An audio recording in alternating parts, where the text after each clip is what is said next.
Thank you, Mr. Speaker. Thank you, Mr. Lantos.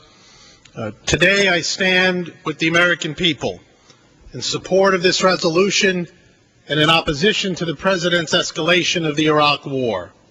I stand in opposition to a President that failed the American people by initiating an ill-conceived war, an administration that misled the nation, vulnerable after 9/11, into believing that Saddam Hussein had weapons of mass destruction, an administration that invented links between Baghdad and al-Qaeda, that ignored the views of the intelligence community while convincing Americans that our brave soldiers would be greeted in Iraq as liberators, an administration that assured us that Iraqi oil money would pay for the reconstruction, and that through military force rather than diplomacy, we would cultivate American values of freedom and democracy in Iraq.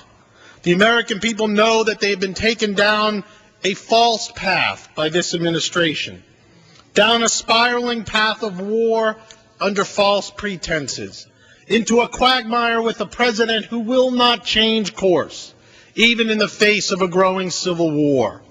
This resolution sends the president an unequivocal message that he must change direction of this war.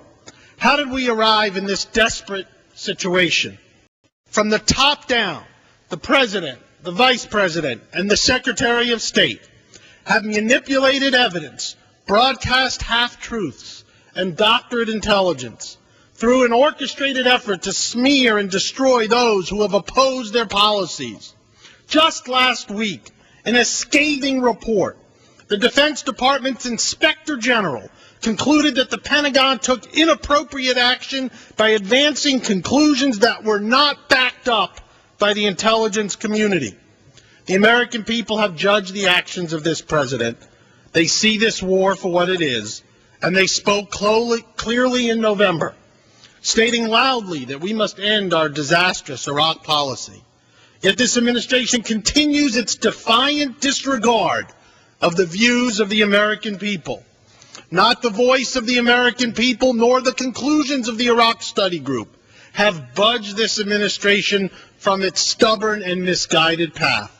And now the president is doubling down on a bad bet that risks the lives of thousands more American soldiers on a misguided plan that ignores the recommendations of our military commanders on the ground. Unbelievably, President Bush has already tried twice the strategy of escalation. It failed both times. To try again is to act in blind faith, ignoring the facts, ignoring the experts, ignoring the will of the American people, and worst of all, ignoring the terrible sacrifices that will undoubtedly be endured by our soldiers and their families. Mr. Speaker, our troops must be redeployed from Iraq. Instead of a surge of American troops entering Baghdad, there should be a surge of American soldiers back into every town and every city across our nation. For our troops who have given so much in Iraq, for our military families whose lives have been shattered by this war, it is time to bring them home. How do we honor our brave men and women? How do we honor over the 3,000 who died and thousands more who have been maimed? Instead of an escalation, we should honor these soldiers by bringing them home and giving them the best health care, the best mental health support that they have justly earned. I applaud Congress for taking a stand on this war. I only wish we were voting on a binding resolution that mandates a redeployment of troops and cuts off funding for this tragic escalation.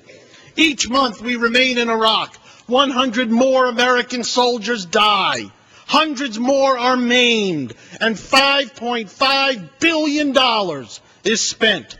Mr. Speaker, we have endured 4 years of a failed Iraq policy, longer than we were in World War II, longer than we were in the Korean War, and we can afford no more blank checks for this president.